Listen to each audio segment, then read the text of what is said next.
À la mi-août, une nouvelle armée réunissant les restes des différents corps défaits par les Prussiens se constitue au camp de Châlons sous le commandement du général Patrice de MacMahon. Celui-ci projette de se replier sur Paris, mais l'impératrice Eugénie et le gouvernement les convainquent d'aller au secours du maréchal François Bazaine, enfermé dans Metz. Mais après la bataille perdue à Beaumont le 30 août, le général décide de se diriger vers Sedan.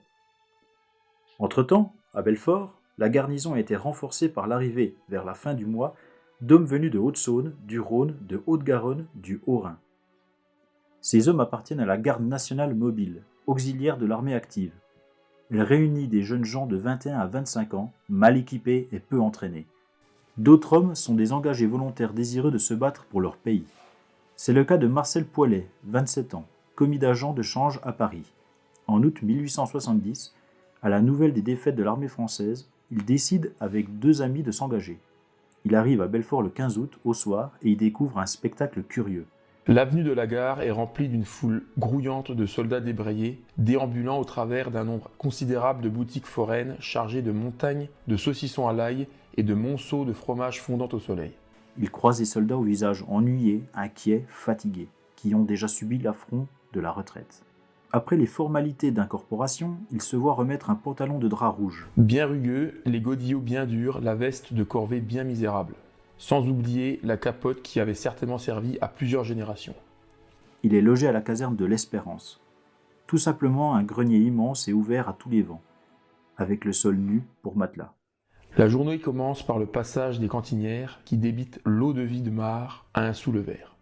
La gamelle encore sale du repas précédent est simplement plongée dans une bassine d'eau froide avant de servir à nouveau. Au menu, du pain arrosé d'une soupe, c'est-à-dire le liquide souillé dans lequel bouillait tout doucement, depuis 1 heure, un morceau de viande et quelques pommes de terre.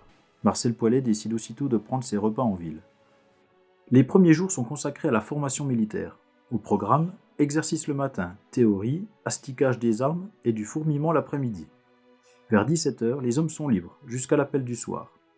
Marcel Poilet en profite pour se rendre au café Anselme, où il trouvera, pendant le siège, une seconde famille. Il apprécie cette vie saine, régulière, déchargée de tout souci d'existence, de toute responsabilité.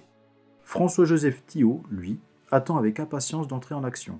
Âgé de 25 ans, il a dû quitter Mélisée le 11 août pour rejoindre Vesoul et être incorporé dans la garde nationale mobile. Il reçoit pendant quelques jours une formation militaire sommaire.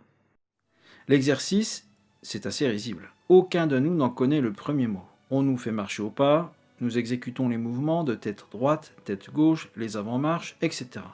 Nous nous en tirons assez bien et dans la perspective de faire mieux le lendemain. Le 20 août, c'est le grand jour du départ pour Belfort. Nous accueillons cette nouvelle avec enthousiasme.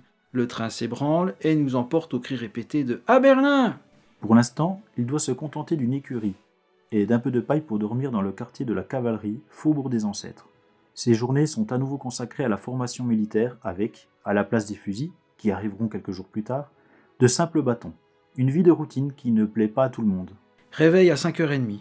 On fait l'exercice de 6h à 8h, à 9h la soupe. De 10h à 11h, théorie chez les sergents instructeurs pour les caporaux et sergents. Repos jusqu'à 2h, exercice jusqu'à 4h, ensuite la soupe, théorie, appel à 8h, puis extinction des feux à 9h. Nous trouvons ce genre de vie un peu monotone et la plupart envient le sort des troupes qui sont en face de l'ennemi.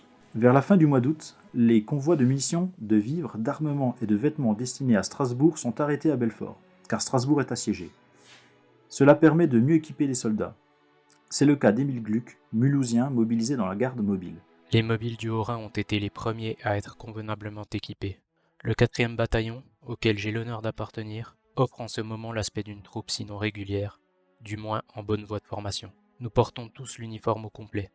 Nous sommes armés du fusil à tabatière, et grâce aux 4 heures d'exercice qu'on nous fait faire par jour, nous commençons à exécuter assez passablement les diverses manœuvres. Au fil des jours, notre bataillon commence à prendre une tournure et des allures en tant soit peu militaires. Et quand, au retour de l'exercice ou de la promenade, nous défilons dans les rues de la ville, au son de notre fanfare, nos divers mouvements s'exécutent avec assez d'ordre et de régularité pour nous valoir les félicitations et les compliments de la population belfortaine qui se forme en foule sur notre passage.